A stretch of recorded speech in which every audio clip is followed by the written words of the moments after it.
Kia ora from Aotearoa, Poppy speaking, and it's for Sun today in the Earth Tracina in the 10 read NIGHTWAVE. So 4 gives stability and form, and Sun is the one that brings the light in. It enlightens the mind. That's light in the mind.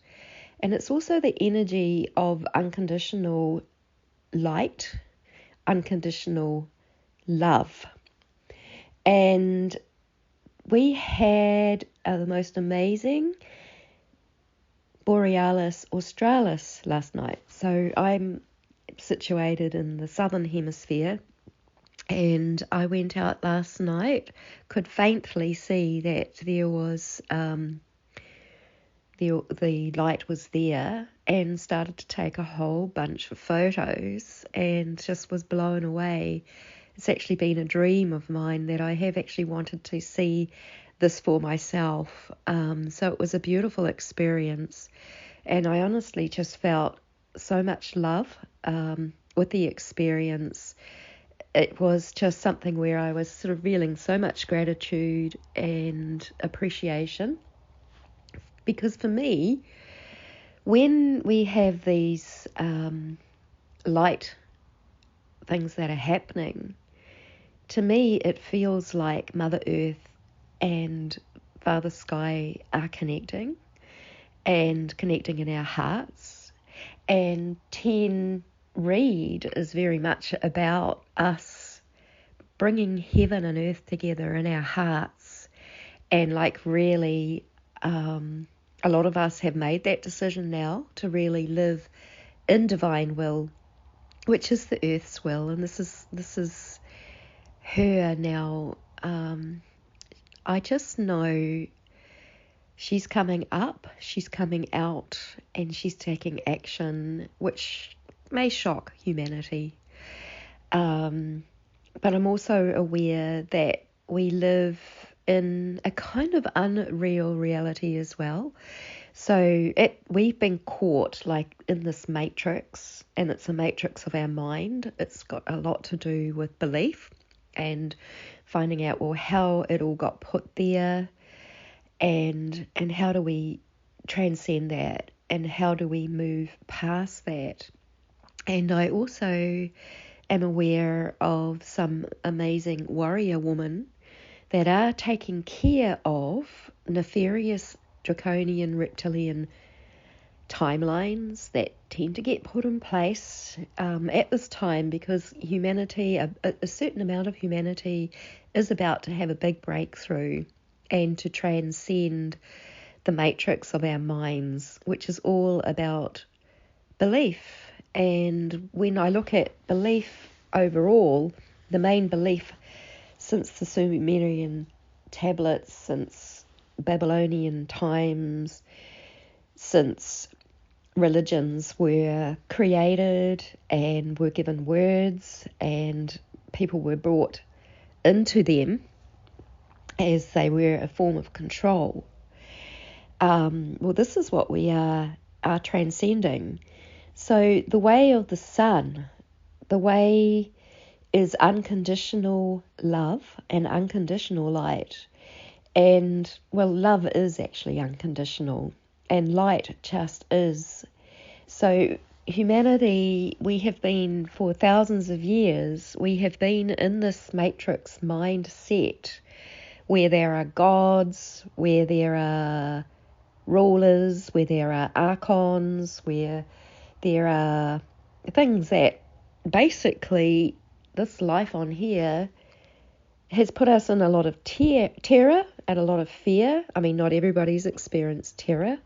I experienced satanic ritual abuse, so I had first-hand terror, first-hand torture, and first-hand, just absolutely, for any human being to even just see it. It's just so much.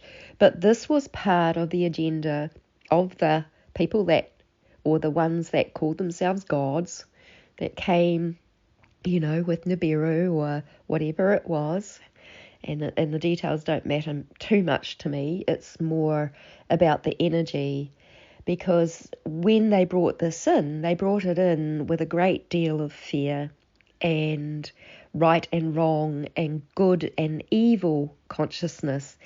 So since 2011, when we went into the 9th wave of the sacred Mayan calendar, that's been our these energies that have been coming through the sun on a daily basis are about humanity becoming more universal, more one, unity, coming into balance and harmony again.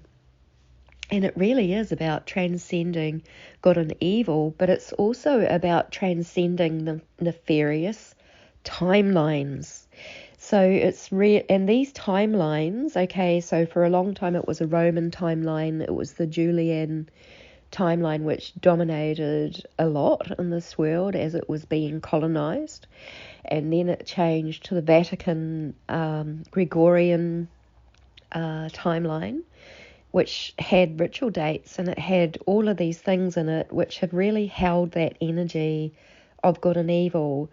So taking Easter as an example, as on that calendar, it's a ritual time, and terrible sacrificial blood sacrifice happens at that time, but also at the same time, those that called themselves God and came here to do whatever they did, they also used the consciousness of humanity to fuel those rituals. So they get people celebrating in other ways, even like celebrating in commerce, buying Easter eggs for one another and encouraging commercial gift giving and all of this sort of thing. It really has kept that all in place. So I'm very, very grateful to the warrior women and people. There are most definitely men as well. I'm just more connected with women, I guess, since I am a woman, and hear more trustful things from my woman friends about the kinds of work that they do in the background. Now, this is big work to deal with draconian timelines and these false timelines that got put in here that have been there to trip people up that might not have exactly found their way to transcend yet, and to rise above the mind matrix. We do have to kind of know what it is so that we can make that decision, but our hearts really know.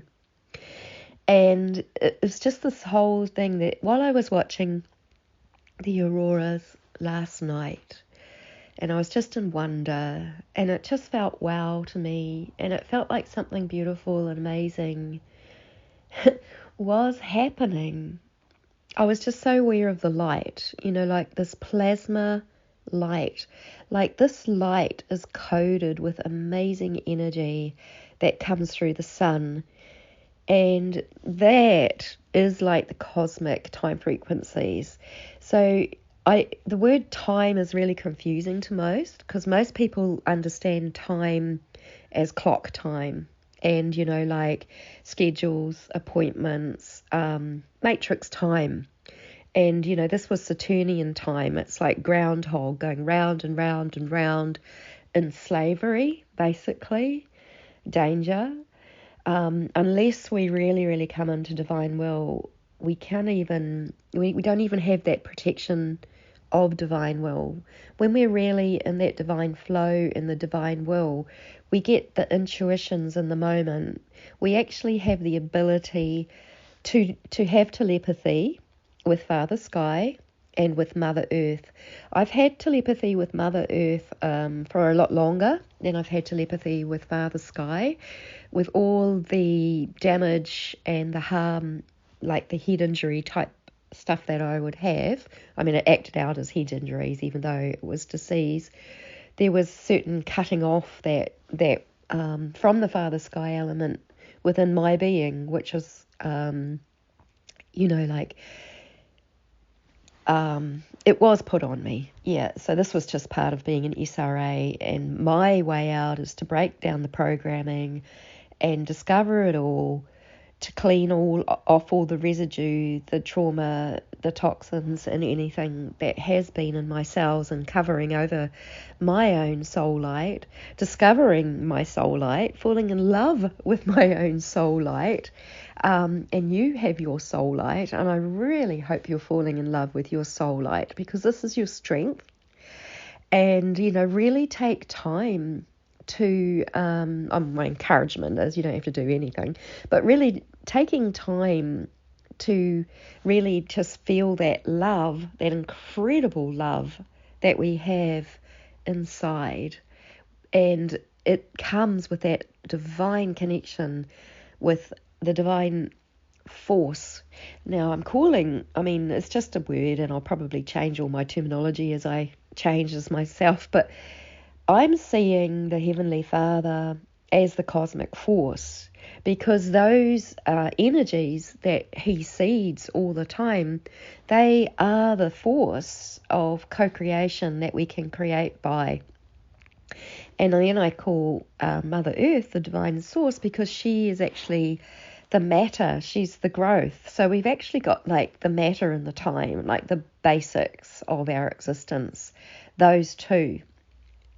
And one thing that I really feel is important to point out about astrology. So I do have one friend she does her astrology on what is actually in the skies. Like, it's kind of more like an astrology mix to me. I guess that's my way of understanding it, and you can correct me if I'm not quite correct on that.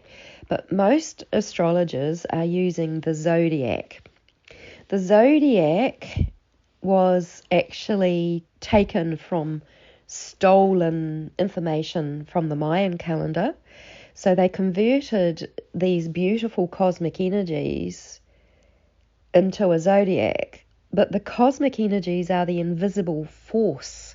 They're like the force of the Creator God or the Creator Father. And then what they did with the zodiac is they sort of assigned everything to the heavenly bodies in the sky, called them gods in a way, given them power. It kind of connects even more right back again to the Sumerian stuff. It's quite fascinating when you see how it all is. But the planets are already created. They're already materialized. So they are not the cosmic force that we can work with daily, which are the invisible time codes that we create matter from, materialize. So the earth, matter, mater, M-A-T-E-R, is mother. And I don't buy for the I'm not just not buying the Mother's Day bullshit, because every day can be celebrated to be a mother. And this is another thing that I think, the Vatican and all of these sort of the powers that want to be do, is that they assign days which are for commerce, really. Again, they use motherhood for commerce. Did you go out and buy your mother breakfast or make, whatever. There's all of these ways, because when we're in this divine essence, when we're in like true time, we're in now, every moment. And then we can be in gratitude, then we can be appreciation, then we're in love, and all of these things are transcended above the artificial time matrix, which doesn't have love, and it doesn't have gratitude. It has the try harder, work harder, make more money for us. If we're thinking about it, the Babylonian slave driving techniques stopped basically when they worked out that if they paid the best slaves the most, then they didn't have to drive them. They would do it willingly. Yeah.